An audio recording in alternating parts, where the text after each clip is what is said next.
warahmatullahi wabarakatuh. Gimana nih kabarnya teman-teman? Semoga sehat selalu dan dalam lindungan Allah dimanapun berada, amin. Baik, perkenalkan saya Tiara Roza Anwar Nurmaningsi, biasa dipanggil Tiara. NIM-nya 304222042 dari kelas KPIB. Oke, sekarang kita akan membahas tentang filsafat etika Islam. Apa sih filsafat etika Islam? Nah, di sini kita akan menjelaskan pengertiannya terlebih dahulu ya. Ada beberapa subbabnya. Yang pertama yaitu pengertian etika Islam tersendiri. Jadi, kata etika dalam bahasa Arab disebut dengan akhlak. Nah, teman-teman pasti tahu kan akhlak itu apa, bisa mendefinisikan sendiri apa itu akhlak. Lalu, akhlak sendiri merupakan jamak dari kata huluk yang berarti adat, kebiasaan, watak, adab, tabiat, dan agama. Nah, etika ini berasal dari kata Latin yakni etik.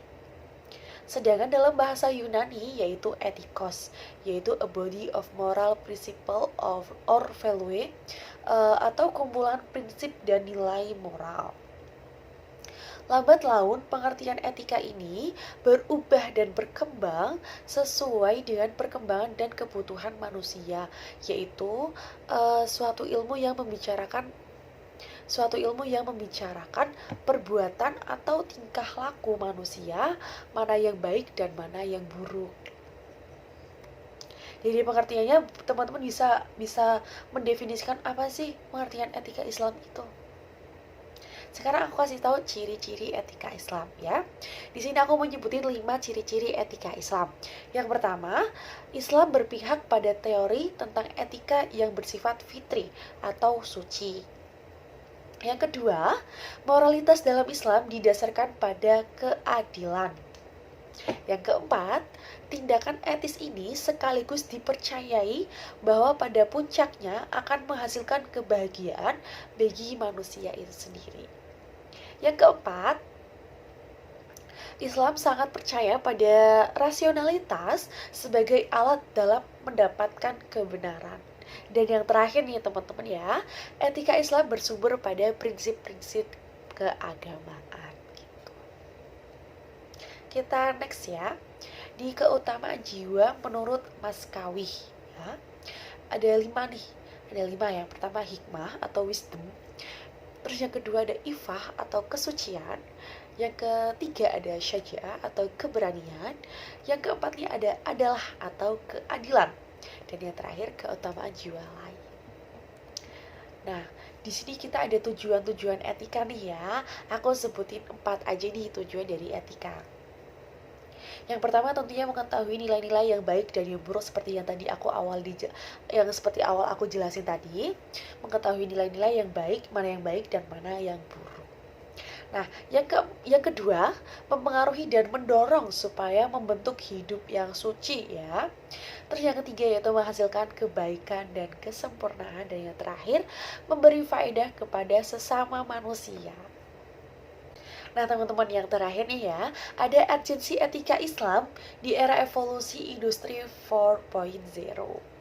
Manusia yang satu dengan yang lainnya tentunya berbeda-beda sifatnya ya, tidak ada yang sama ya.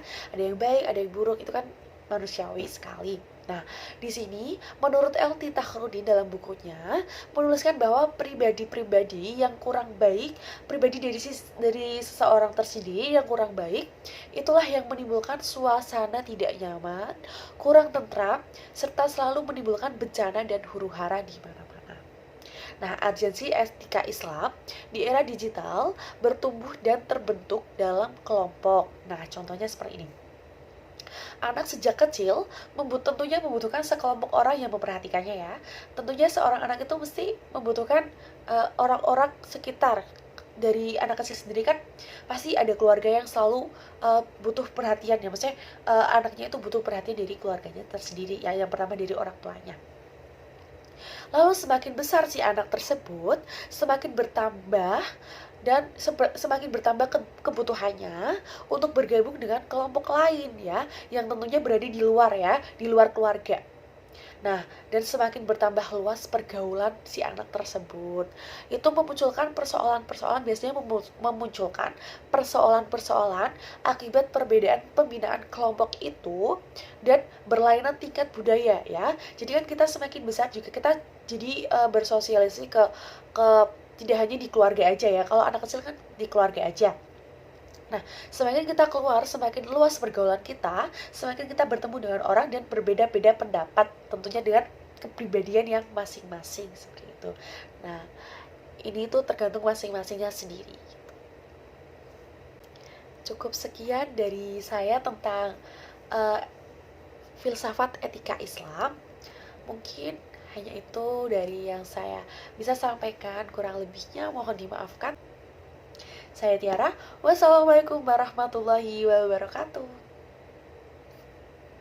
Audio Jungle.